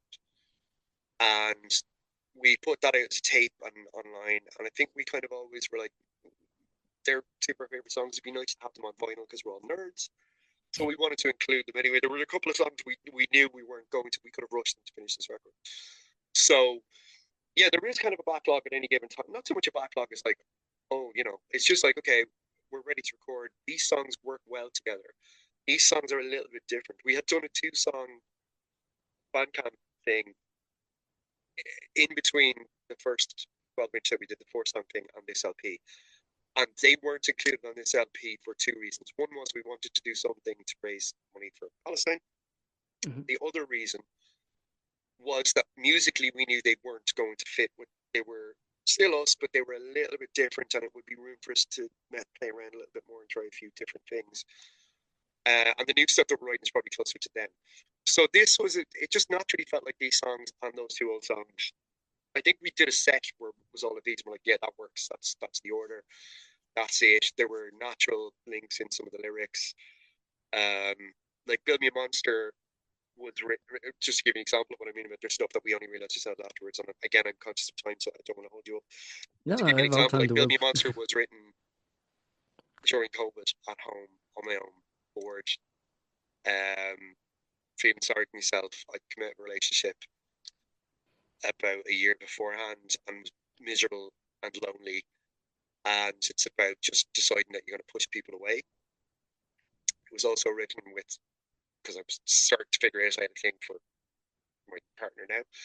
And Nonetheless, which was written right like 3 weeks before we recorded, is the flip side of that. And it's about opening up to that again. You know what I mean? So there's stuff like that, or like How to Steal a Car and El Bambino are both about regret from 2 different sides of things. Then there's other songs just like Jail Money is, Jail Money was, I think, talked about. Jail Money and Columbo, I think, were the 2 that I was working on when we were doing Crow. And then peeking in with Notions, we were playing Notions, but Columbo, I'd been taught about in practice like Columbo and Jail Money. Was like, I'm really excited about these songs, but we can't learn them for a while. So yeah, it kind of came together pretty naturally, and it just felt like that was kind of the logical end to that chapter. And it was the kind of a gradual thing from the first EPs to the first 2 EPs. We're us trying to figure each other out really in terms of what are we doing, and like, can we write this song that's really heavy and this song that's more catchy and have it work? And that's why this album there's a lot of different moods in it, and we were kind of confident to go, yeah, this song is completely polar opposite to this, but it works. And then that kind of closes off the first 3 years of our band, because it's literally from the first song that we wrote to the last song that we wrote going into the studio. And I think knowing that the new stuff is a little bit different, a little bit heavier, a little bit more abrasive in some ways, just chunkier, we're like, yeah, let's hold off these songs because these are going to work better together. So yeah, it kind of just was a natural, the flow of songs works that way. So it's kind of just ended up being a document of 3 years worth of what we've been doing. One final thing I want to ask is actually a little bit about your recording process. So, like, as you mentioned, you already have 2 EPs out, an album out now. Like, released only within the span of 2 years. So I was wondering, like, how does the actual process in terms of getting stuff recorded and on record kind of work? Do you mean like actually how do we find someone to put it out, or how do we record Just it in general, physically? well, however you want to answer that. I mean, like, just in general, I mean, in terms of the actual process of starting the record and getting it out. I mean, I know for like a lot of artists, it's sort of single focus. Some people record in bulk and then Yeah. release them in single. So for you guys, I mean, just in terms of actually getting a full document out each time. I I'm not sure how common this is, so I won't pretend we're some sort of incredible groundbreakers doing this. But this is, again, like everything else, this comes from how we've done everything and our work and processes in DIY bands over the years. Mm-hmm. How we do things is we rehearse the shit out of the songs till we're sick of playing them. We scrape a little tiny bit of money together. We ring Sean Cadigan from Unyielding Yep. Love, who's the fifth member. And we go, Shawnee, book us in there for a day or two. We did 2 days this time. And what we do is we play everything live, maybe twice, and it's done. And then what we did the next day was basically we play live. We rehearse to the point where we can do it in our sleep, and we just bang them out, sit down and go, that's the best take of that, that's the best take of that. I think Jail Money might be the first take, like literally.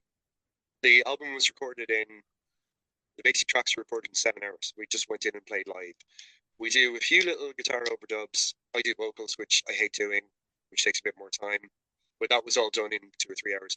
You can generally tell, you can actually hear it on you can tell what order the songs were done vocally if you listen carefully, because by the time you get to Jail Money, my voice is like, you can tell I'm You need a absolutely lozenge. because it's the last song. We did that the other night and my voice went. So I remember hearing that about when the Circle Jerks recorded Group Sex, they just recorded it in one 15-minute interval. Yeah. But we just it's a money saving. We none of us have ever. The one time we was in a band that had a budget, we spent $6,000 recording for a week with a Swedish engineer, and it was still mainly done in a day, and it just seemed like a lot of wank.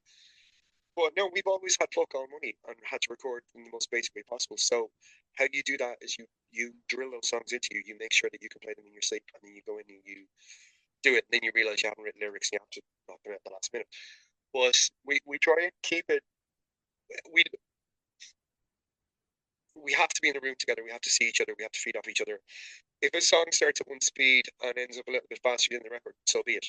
It's to represent us live. We want it to be as close to seeing us live as you can, but we're not afraid to layer guitars and make it a little bit, add little things. I think we're quite into that actually. But it's not too far from what you're going to get if you come see us live. The actual mechanics of putting the record out was a little bit trickier this time. So the first thing we did, we put out online, we put out a tape of it ourselves, because Bushie, one of the few decisions that we made when we started the band was Bushie was like, I want to have a physical document of everything we record. We're like, that's cool, that's okay. We'll just do it the cheapest way, most accessible way for people possible. When we put out Good Evening Pricks, the first EP, about a week after that tape, a guy in Wales emailed us to say he was starting a label, and he put out he specifically wanted to do a 4-song 12-inch, which seemed weird. We were like, yeah, okay, cool. Long and short of it is, we got a box of records. He had agreed to work with a bunch of other bands. The records came back. They looked great. They sounded great. We were already tired of those songs. We only played one of them now, which is People's Kills. And then his label vanished because he had apparently done some underhanded dealings with some other bands where he'd been taking orders for pre-orders for records that hadn't been pressed. And it was a bit of a mess. And I think he just took a bit more than he could chew. So I mean, he was like, "Oh, I'm gonna pay your LP after this." And we're like, "Yeah, whatever, we'll see." So what happened was we wrote songs. We're like, "Oh, I think we've got an LP together. Let's do that." Kunal, our bass player, has been running Superfly DIY record label for 25 years. We were wary of doing it that way because it's like people are like, "Oh yeah, but you're putting it your own band," but then you're like, "But that's what all of our favorite bands do." So Yeah, of course. but it's an expensive process. So we kind of thought about, well, maybe let's see if we can get someone to go splits with us, or So that's a very weird complaint, because what about Gel Biafra? What about Greg Ginn? What yeah, about exactly. Ian MacKay, Breckerwitz? All these But I people think put it on. it might be because we're perhaps maybe just worried people will be like, "Oh, you guys just put out your Sure, fair enough. yeah." We've always put out our own records. I don't know. We just felt like people would be like, "Oh yeah, whatever." But we're like, "No, fuck it. It makes more sense. We have complete control over things. None of us are going to vanish overnight." And we mailed a couple of small DIY labels in other places that we liked on the off chance they might be interested. One of them was, we're like, well, okay, for whatever reason, there's a couple of people in Canada and the States that are into our band. Getting records to them is an expensive and tedious business. I was a big fan. Me and Canal were big fans of the Ghost is Clear records because they put out a bunch of stuff that we like, particularly Flooding, Basement Family. There's a ton of stuff. He's constantly putting out great stuff. So I mailed him on the off chance, and he was the one label I didn't think would reply. As it turns out, he was the only label that replied. And he was just talking to us, and it was actually a couple of days where I realized he was putting the record out. He's like, oh yeah, I'll give you the catalog number. And I'm like, oh, are you doing it? He's like, yeah, of course I am. So it kind of made sense. So basically, Bobby is on his shit. We finished it. We mixed it, I think, in February. We had the artwork. We were there for HBP. Our guitarist is a graphic designer. Put all the artwork together. Uploaded it. Thought, okay, it'll be out maybe in June or July. 3 weeks later, a box of records arrived because Bobby was sending a bunch of other stuff to press. Has a really good relationship with the pressing plant. So we've had them for a month. I can show you one right now. Like I physically have a copy. So we'd been playing gigs and we haven't been able to sell them. So yeah, it was luck, to be honest with you.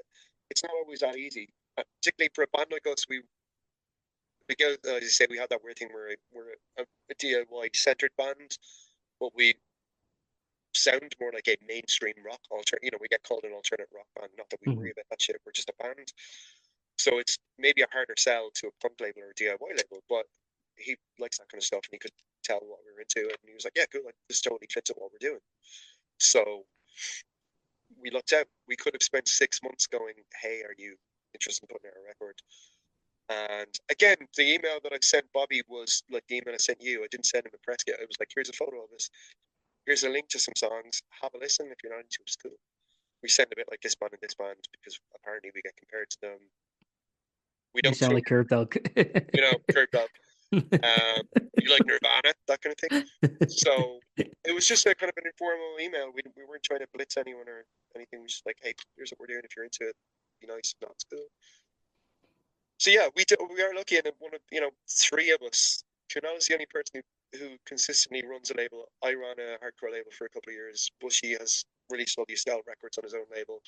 So we decided we were going to do it ourselves anyway, which is a lot of work and not for the faint of heart, and not a thing you should do if you expect to get your money back. But we were going to do a small press. We know how to make these things work. So yeah, I mean, if anyone's reading this and who wants to know how to do it, mail us. We'll tell you how to do it. Everyone should, actually no, everyone shouldn't do it. So only some people should. if you're good, if you're willing to, take the risk and not, if you want to put your record out because you think those MCD gigs are coming or a big label is going to come knocking, it's not going to happen. But if you want to know how to do it, we're big fans of sharing the knowledge. You want to know how to book a venue, tell us, give us a shout and we'll tell you. We'll give you some phone numbers, that's don't cold email Universal Records. Yeah, I mean, maybe kick the door in and hold a gun to somebody's head. I think if we were going to pitch ourselves that, we'd probably go with intimidation. I can't endorse that. I can't endorse. Oh, we can. We absolutely can. So yeah. No, it's. I mean, the whole idea is if this is a community like we all say it is. I mean, like, look, we don't have a music video the way that every band left, right, and center does. We don't know how to do that. We don't know people how to do it. We don't have the money to do it, so we don't do it. We do the things we can do. Yeah, I think like music videos are weird. They're just weird ancillary thing where it's like people feel like I'm like, do people actually like even really watch music videos? Because people put so much money and time and dedication into it. I'm like, well, it's not MTV era anymore. No, You're putting exactly. it up on YouTube. And it's like I think people just listen to it on like Spotify or whatever. Yeah, exactly. And I mean that's the thing that we don't like Spotify, but we all use Spotify and like whatever. Do we put the album on there or not? So we're like, works better for other people, and we just want people to hear the song. So if we're going to play in fucking Cabin, and some kid wants to check us out on Spotify, then cool, Yeah, it's a weird necessity thing because like everyone's like, oh, by the way, this new song we have, the single out, it's on Spotify now. Like every gig I go to, and it's just like, I guess it's just a necessity now. I don't know. Do you know the band do you know the metal band Primordial? Yes. Okay, so I've known Alan for again 30 years. Everyone knows Alan. It's not like he's some He lives in a tower. He lives always lives in Dublin, but I know Alan years. He's no friend. And Alan was telling me a couple of years ago about they sell however many records they sell. They're obviously a very well established touring. They're playing big festivals. They Yeah, of make course, money. It's not their job, but it's a big income for them. But he was telling me their Spotify stats and how much money they make, and it was shocking. I mean, it really is. And I've had that conversation with Ian from Lankham as well. Like, it's shocking. We get 20 people listening to us, we're grand, because we know we're not going to make any money off it. But if it's a big source of your income, it's a nightmare. I've spurred into politics other than a few free Palestine type comments. Yeah, politically and morally, I have a massive problem with Spotify. But also, like, I can't afford all the records I want. So yeah, I'm paying 10 quid a month. I buy as much as I can on Bandcamp, and I always buy physical releases. I'll buy a band shirt if I haven't got money for a record, if they're playing locally, if they haven't got something physical out. But yeah, it's a necessity. I get it. We're careful about what necessities. We don't need to be on all of them. Spotify was the sticking point for us. We're like, yeah, look, we're morally opposed to it, and as music fans hate it, but it makes more sense for a band like us than it does for a bigger band in some ways, So once you're selling out the arenas, that's when you'll drop your Spotify. Oh yeah. So we're still do the Neil Young thing. It's mad. I mean, you can still do that. I mean, I mentioned Ian from Lankham. Like, the last time I saw Lankham, they were headlining Vicar Street. Ian was doing the merch. Ian and his wife were doing the merch. You don't have to pay 700 people to work for you. Now, having said that, like, I haven't got it in me to,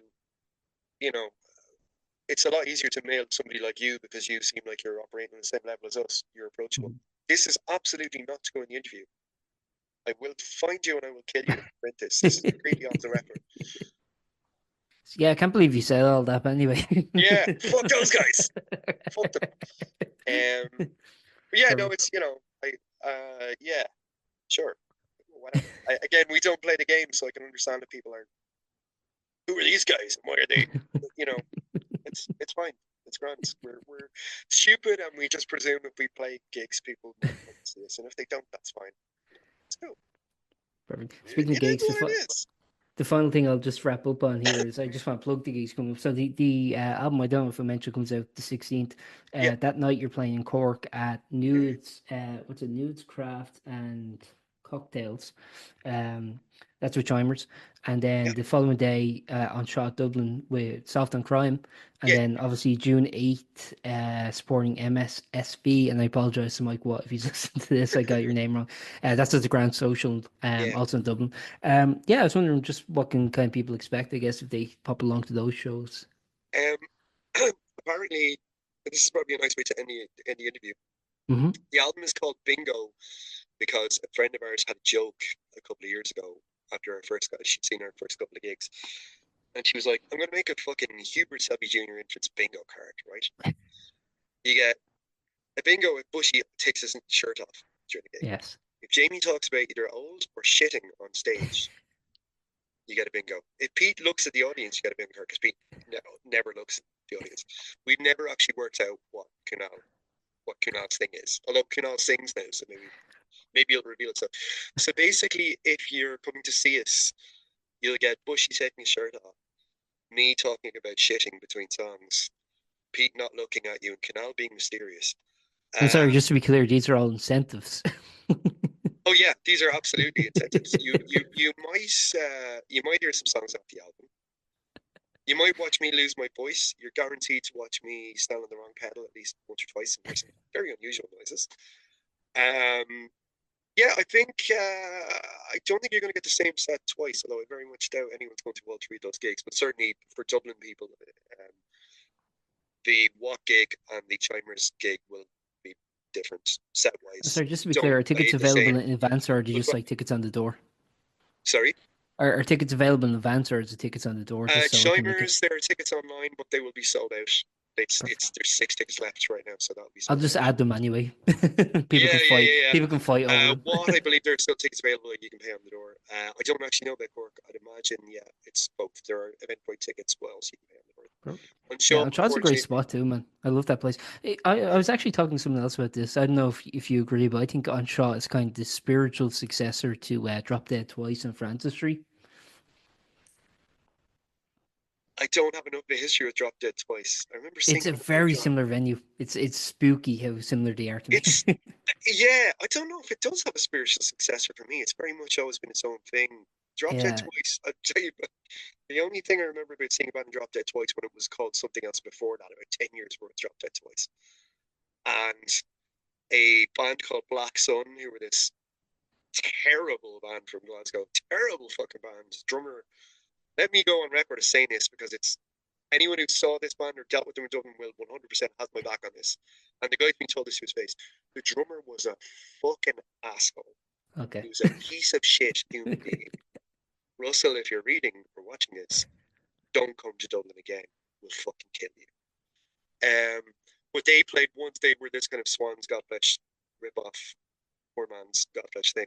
They played one song at the venue. The gig got pulled. So yeah, I'd heard all the stories about things being shut down in there, but I was never there when it was Drop Dead Twice. Or whatever. Yeah, never any police raids. I was in there for points, but that's about it. Yeah, opposite the good old Tivoli, which is now gone. Rest in peace. That was a great venue. I love that place, man. Yeah, they used to. Yeah, they used to. I don't know. Yeah, on show is kind of its own vibe. The last time we played on show as well. Actually, there's the thing you might see. Hopefully, you won't. The last time we played on show at Bloody Head last year, my amp caught fire. Oh Jesus, that's the worst place to catch fire because like it's everyone will get bottlenecked out those swords and up the stairs and all. So yeah, there's curtains everywhere. That's like actually the worst venue for a fire. If you're coming to one show, as the Spark song goes, make sure there's a clear path to the door. Although hopefully it won't catch fire. We will have a yes, you should start every show by pointing out the fire exits. We will I think what we'll do is we'll probably do a little dance piece where we play Funky Town in the background and do an airplane pointing at the exits here. So there's another thing that might happen. Who knows? Anything can happen. You won't get the Fugazi cover that we played. If somebody saw on Instagram, that was a one-off. There was a two-off, and we're never doing it again. But that's probably new songs. To answer your question, some new songs. A chunk of the album and some new songs. Perfect. Thanks very much for your time, man. Is there anything you'd like to add before we wrap up? Talking to you. Find me in person. I'll buy you a pint. Absolutely. Is there anything you'd like to add before we wrap up? Anything we didn't cover? People should know, anything like that? No. Just the usual. As I said, one of the big things that we love doing is getting out of Dublin and playing places that are a little bit unusual. So if anyone would like to help facilitate us, we're just drop us a line. We like talking to people. Don't be a rock star. Be nice to people. That's all I have to say. Don't be a rock star. Be a human being. Be a human being. MCD don't want to put your band on. And if unless the Jawbreaker reunion is happening, we are available for that. So yeah. Or refused, yeah. Both refused. No. Quicksand on their own for sure. Refused. Just walking through the stage door with like all the equipment, they're not going to stop you. Hello, we're the support bands. Yeah, maybe. I'll let you go because my landlord is coming over to collect my rent now. Oh, beautiful. It's the kind of glamorous life we lead in this band. But it was a pleasure talking to you. Thank you so much for giving us. Same, man. Definitely drop me a mail, and if you see me at a gig or something, come say hi. Thanks very much, man. I'll probably be at that mssv gig unless something crops up. So I'll talk to you there. Lovely. See you there. Take it easy. Take care of yourself, man. Bye. Thanks again. Bye. Thank you for listening to that episode of Post-Burnout.com interviews. We're an independent venture run by yours truly, and as I said at the beginning, liking, rating, subscribing and sharing really helps us out a lot. If you're feeling extra generous, we do have a PayPal donation link in the episode description, but don't feel obligated, of course. We've also begun releasing occasional exclusive episodes on Spotify, so subscribe there if you'd be interested in hearing those. Thanks again for listening, and see you next time.